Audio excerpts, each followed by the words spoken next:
game that we followed. OKC, where's the wagon graphic with the horse's feet that don't move, Alvin? Shai Gilgeous-Alexander accepting the MVP award. His teammates roaring their approval, and then he gets to work. Takes his time, never in a hurry. OKC up 6. Then it's SGA down low, spinning off glass. The lead is 8. The Wolves down 6. Yes, Anthony Edwards can bury threes, but you heard the broadcast. Richard and Doris talk about him getting downhill. Anthony Edwards so tough to stop. It's a 4-point game. Edwards, again, in the paint. Whole lot more paint work in this one as Edwards said he'd be more aggressive. Game 1, 18 points, had 16 in the half of this one. Late in the first half, it's a 3-point game. Shai makes it 5.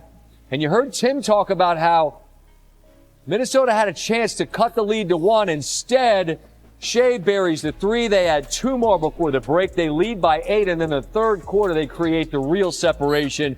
Float game, up. Off glass +1, 25+ in 6 consecutive playoff games. Tied for the longest streak of his career. Thunder up 9 after the made free throw. Next OKC possession. The man we just visited with a moment ago, Alex Caruso. That's fantastic. Lead is 11. On the other end, there are those hands on defense. Cason Wallace throw it up to the thin man. Chet Holmgren. He had a big game as well, and the building's on fire. It always is. Shai, always ice cold. Everybody calm down. Keep your poise. Wallace gives to Holmgren. Frustration bubbling over on the Minnesota side as this one is slipping away. They trail by 22. They do stay in the fight, and after what we saw last night in the Garden, you never know. But Jalen Williams, who was sensational in this one as well, adds to his total. A few possessions later, it's down to 11. Another turnover off a deflection, and this actually is more costly than it would have been had Holmgren got the dunk, because Williams is able to get the bucket. He's fouled. He had 26. SGA ties his career playoff high with 38. It's a 2-0 series lead for the Thunder. They head back to Minneapolis. Game 3 on Saturday. Mark Dagnall after the win. Special moment, to share with the fans. I mean, the fans that are here tonight, those are like iconic pictures in history of the league, and the fans get to enjoy that and acknowledge him. And it's an appropriate time to say that in these 2 games, as well as the rest of the games, but our fans were outstanding, put the wind at our back in these games, and we're going to continue to need them. Coach, Shai was good as always, but it sure seemed like Dub had an especially good game. How'd you look at him? Yeah, I mean, he was really aggressive. He was efficient. I thought he chose the right spots to get to his spots and pull up, and chose the right spots to attack the basket, found good passes. I thought his floor game was very good, and he was very good again defensively. So a great night out of him, obviously. Mark with all.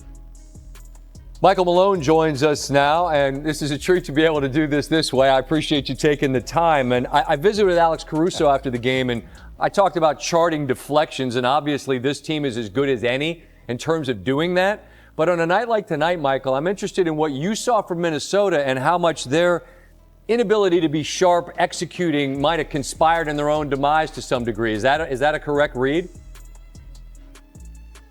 Well, you look tonight, I felt in the first half, they were more aggressive. Their bench was better. They got into the paint. They got out and ran. Scott, it was tied at 45 with around 4 minutes to go in the second quarter. And then OKC is able to close that half on a 13-5 run, taking an 8-point lead. And then that gives them the momentum they need. This is a second game in a row where the third quarter has been the deciding quarter. They've outscored Minnesota by 14 in both those quarters. And tonight it was 5 turnovers in that third quarter that fueled their break. OKC had 8 fast break points in that quarter alone. You're showing clips here of Alex Caruso knocking down threes. They are so disruptive.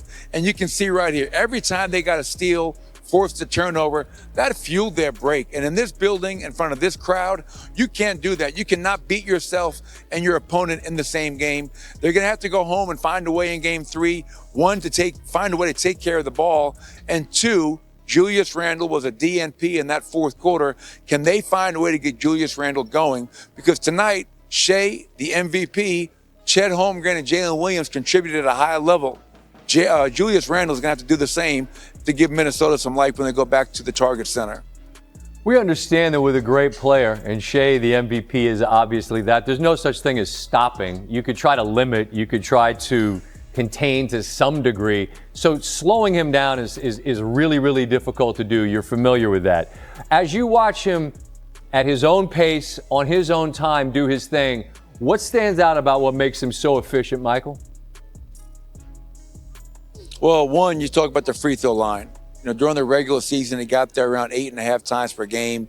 And then you look in game 1 and game 2, he gets to the foul line, I think, 15 times tonight. You can't let a guy like that get to the foul line over and over. You have to be more disciplined. You have to show your hands. And because that allows them to set the number 1 defense in the regular season, in the playoffs, and control the tempo. The second part of that, Scott, I think is really important. He looked so comfortable tonight. He was getting downhill. He was coming off the high pick and roll, snaking, living in the paint. Here you can see he's guarded by Jaden McDaniels, knocked down a contested 3, but he's in a rhythm by this point. Here he just dribbles baseline. We know he's a great mid-range shooter, shoots over Dante DiVincenzo. If I'm Chris Finch, if I'm the Minnesota Timberwolves, I'm finding a way to be more aggressive and not let him get so easily to his spots, so easily to that mid-range shot. Minnesota used quite a bit of zone tonight. I think they can get a little bit more aggressive with him, make him give the ball up early, and make him work that much harder, because he had 38 tonight, and it was a really calm, cool, and collected 38 points. Michael, there might be a more subtle way to ask this question, but I don't want to try to hide it. I want to ask it directly. What do you think of the whistle that he gets? Favorable. I think that's an easy way to put it. Obviously, you watched the last series against Denver. So how do you guard with McAfee this morning, and I told Pat, how do you guard him? I'll tell you what, you got to be ultra disciplined. Yeah, it's almost impossible. You think about trying to guard the best offensive players in the league nowadays, it becomes almost impossible. Any contact, a lot of times offensive players like Shai will initiate the contact, will hook his arm, looking to draw that contact. He is a foul artist, as I mentioned earlier today. So discipline, and you're hoping that the referees read how the game is being whistled. And if they're allowing you to be a little bit more aggressive, you can do that. But once again, he's been living at the foul line. 14 free throw attempts game 1, 15 tonight. That's not going to get it done. Big picture, though, about this Oklahoma City team. Look, they were the 1 seed a year ago, and they fell short. But now, as they grow, we've seen this, I think back in the day, our older viewers are going to remember, Detroit couldn't get through Boston. Chicago couldn't get through Detroit. It's all part of a process of learning it. Maybe the league is different now, but there's some still amount of taking your lumps and growing. What's different about this team this year, Michael, than we've seen in years past as you watch the Thunder? Well, and I agree with that assessment, Scott. We went through that in Denver, trying to get through teams, losing to the Lakers in the bubble in the Western Conference Finals. And you have to go through those trials and tribulations. You have to have that defeat, and every great player has had to go through that. And Shai and these Thunder are no different.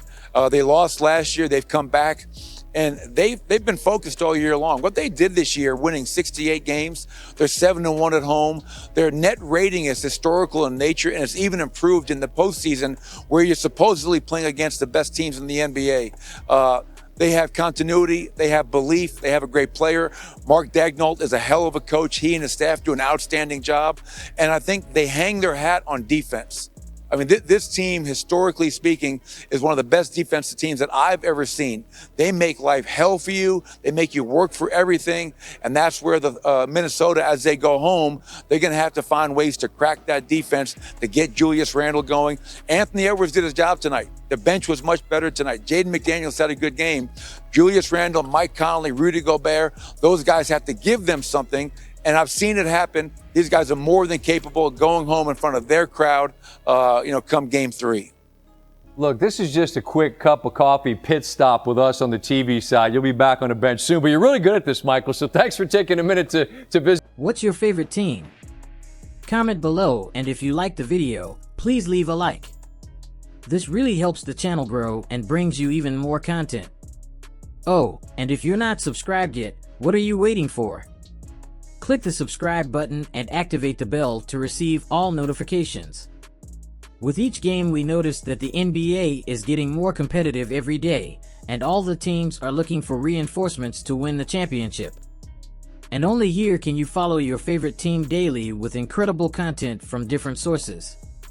Here on the channel, there are new videos every day with analysis, curiosities, and the best moments in basketball. That's it for today, folks. Thanks for following along. The NBA doesn't stop, and neither do we. Until the next video. NBA, the passion that connects us.